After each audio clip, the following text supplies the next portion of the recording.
Hello, my name is Tamathy. I grew up in a small town in Missouri, and I'm the oldest of 21 kids. There are 12 girls, 9 boys, no twins, same parents, and that's what I usually talk about. Tonight, I'm going to tell you a story about being a missionary in Japan. It's very exciting. It doesn't seem like being a missionary would be very exciting because most of the time it isn't very exciting. You knock on doors and the people in Japan are just as disappointed to open the door and see you as the people in America are to see you. There's slightly more excitement when they open the door and it's an American, a very tall American. I often almost gave people heart attacks, but then after they recovered and realized I'm a missionary, they were just as disappointed as everyone else in the world to see a missionary. But it's interesting being a missionary because you put yourself out in the world. You go door to door and you don't know who is behind that door.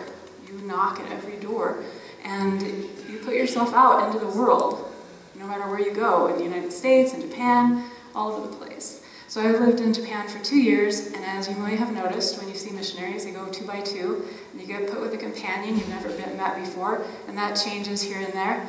So at one point in my mission, I moved to a new area and got a new companion, and when you get a new companion, they give you the list of people who have not told you to never come back to their house again. And you're very excited about this list. These people are golden because they smiled and were polite when they said, "Thank you."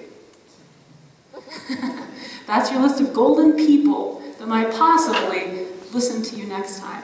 So I look at the list, and there's a girl's name at the bottom, and my new companion tells me, "We've never met this girl. We've only talked to her on the phone. She's pregnant. She's a single college student."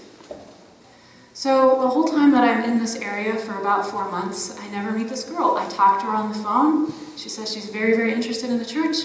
We set up meetings. I go. She never shows up. We try to meet her at the train station. She never shows up. We try to meet her at the McDonald's. They have one there. She never shows up. Try to meet her at the church. She doesn't show up. Sometimes we meet other people there while we're standing waiting for her, other people that belong to the church. This happens many times. Finally, it's time for me to transfer to a new area, to a big city.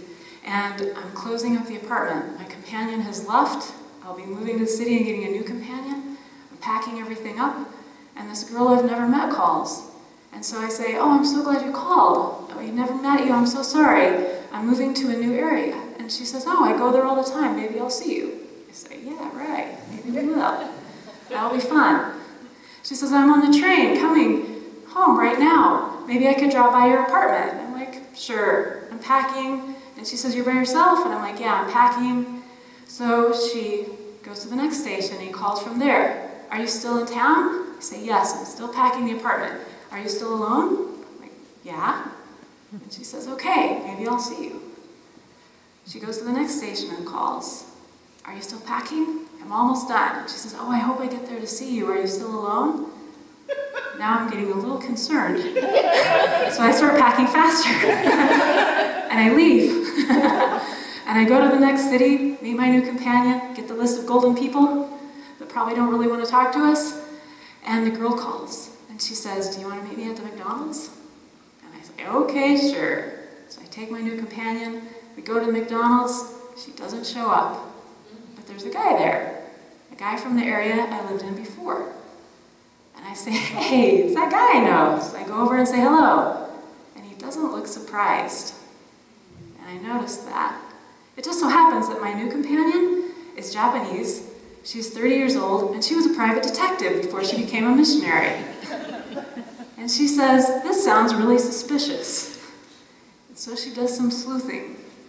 And it turns out that many, many sister missionaries, we're called sisters, all over Japan have been getting calls from a girl who's a single college student who's pregnant, and she never meets them.